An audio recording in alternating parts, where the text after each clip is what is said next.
Hello, my presentation was on my research about the Super Bowl and the effect on the economy. So lots of money goes to the NFL from the Super Bowl. Approximately over $500 million goes to the NFL from the Super Bowl each year. However, the NFL does not pay for the renovations that a stadium requires in order to host the Super Bowl. Usually that's from cities that bid in order to get the Super Bowl hosted at their city. And they pay for these expenses through citizens, and this is usually through extra taxes on the citizens.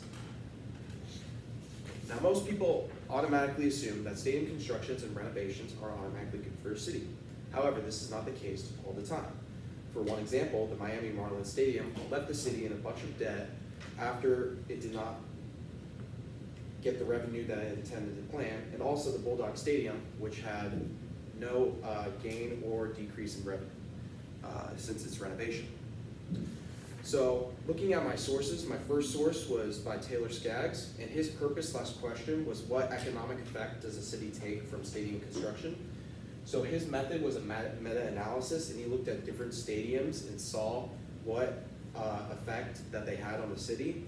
And his conclusion is that he saw that it took a heavy toll on a city's economic circumstance and affected it negatively from the stadiums that he observed.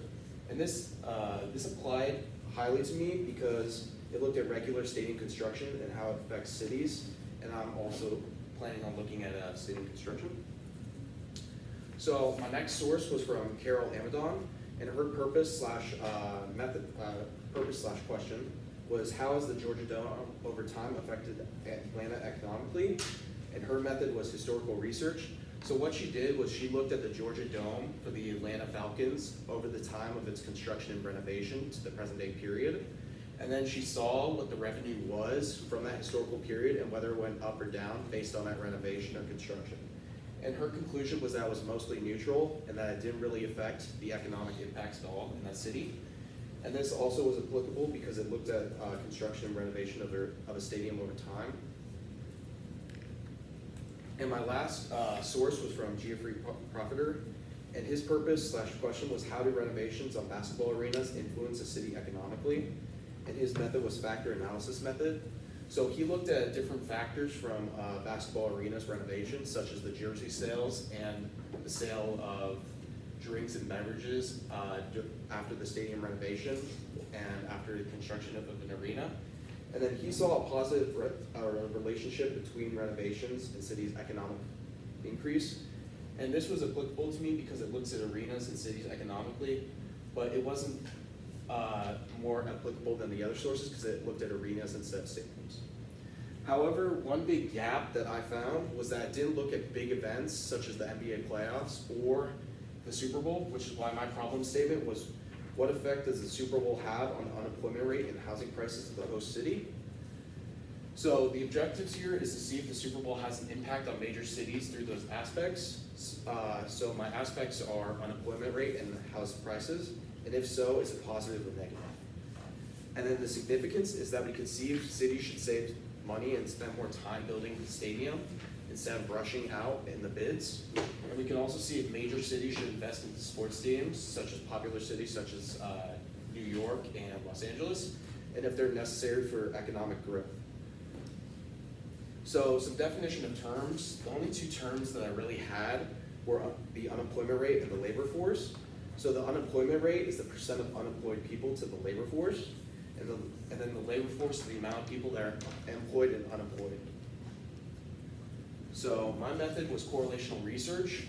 So what I'm going to be doing is I'm going to have a graph comparing two things. So it's going to be comparing housing prices and unemployment. And then I'm going to have a Pearson's correlation from that graph. And from that graph, if it works out positively from the city, we should see a complete negative correlation because the house prices should go up and then the unemployment rate should go down. So for my first graph, I had the unemployment rate and house prices in Phoenix. So right here, unemployment is this line and house prices is this line. And then these numbers stand for the house prices up here and then also for the amount of people that are unemployed down here. Sorry. And from this graph, the correlational coefficient was negative 0.95, which is a high correlation. which showed that, and through this we can see that the house prices went up and then the unemployment rate went down. So for my next one, it was unemployment and housing prices in Inglewood. So this looked at the specific time rate before, during, and after the Super Bowl. And this correlation coefficient was 0.16, which showed a moderate positive, or a slightly positive correlation, which shows that there wasn't really a correlation at all. Because as we can see, the house prices went up, but the unemployment rate also went up and then plummeted after. And then lastly, our last graph was unemployment and housing prices in Minneapolis. So for this one, the correlational coefficient of this graph was negative 0.6, which is a moderate negative correlation, which does show that the unemployment went down and the housing prices went up, but not to the extent of the Phoenix Super Bowl. So discussions. So for house prices, all of them went up. So on a different graph, I had different house prices here. And as we can see, they all went up, and it showed a positive correlation from the graph with 0.99, which shows there is a direct correlation between house prices and the Super Bowl and going up.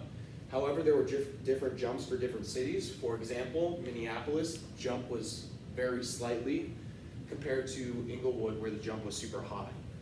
And for Phoenix, it was about moderate, which does show that for popular cities that are applicable to tourists, the jump may be more for house prices, as they will be more likely to move there due to the weather. So another discussion was, another topic was unemployment. So unemployment was very scattered, and there was no correlation between these graphs, which was 0.12, which is a very low correlation. It shows that there really wasn't a correlation at all. However, I think this is maybe due to the time period, because COVID-19 started in 2020 and lasted through 2021, and that might have caused a little spike in Inglewood, as COVID-19 left a lot of people without jobs. And from the other graphs, for Phoenix, 2021 to 2023, this was after COVID-19, and Minneapolis, 2017 to 2019, this was just before COVID-19. So I don't think the unemployment was really there because of the time period. And then lastly, city differences. So different cities were affected in different ways on both aspects. So like I said before, there were some big jumps on house prices for popular cities. And then, like I said, also cities with a better atmosphere for visitors had a better jump. So for example, Los Angeles, like I mentioned before, had a big jump, mostly because it's a very popular area, and there's like a lot of pop culture about Los Angeles. That's a perfect place to move because of the weather. However, Minneapolis is very cold and might not be applicable for the people that are coming there to watch the Super Bowl and maybe rent a house, which might show why the for Minneapolis it only went up slightly, while for Inglewood / Los Angeles it went up a lot. So implications. So my implications for the bidding process is that cities with more popularity will be most likely to be chosen by the NFL. And this works two ways, as it also helps the city and helps the NFL more. Because if you pick a popular place like Inglewood compared to Minneapolis, more people would be willing to visit, and then more people might pay for the tickets to go to that Super Bowl compared to Minneapolis. And it would help the city out as the house prices go up and the unemployment goes down. And it would also help the NFL as more people would buy jerseys there while they're there and also attend the game. And another implication is the Super Bowl committee can use this to see which city would be the best to host a Super Bowl. Like I said, see which cities are more popular and more applicable to the people that want to visit. And then some limitations I had with this research was the time period.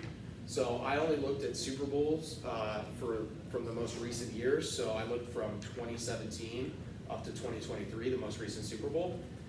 However, I didn't look super far back into the first Super Bowl in 1950s, and I didn't go that far back. Another limitation was research time. I didn't really have a lot of time to grab research, which is why I didn't go super deep into the time period. And then my last limitation is I didn't look at more incomes of money. So I didn't look at jersey sale prices and correlate that, and I didn't look at sale of beverages or sale of tickets and correlate that as well. And then design for future research. So I would see about other sports, and this applies as well, such as stadiums, such as arenas, and see if that applies to the NBA or the MLB or the NHL. and also see other income streams such as jersey sales and sale of tickets and correlate that. And lastly, see which cities would be the best to host from their popularity and their reputation. Thank you. Terrific, thanks Chaz. I got a few questions for you. Okay, the first question, how did you determine which results that were gathered through your research method were the most important to present in order to find your new understanding?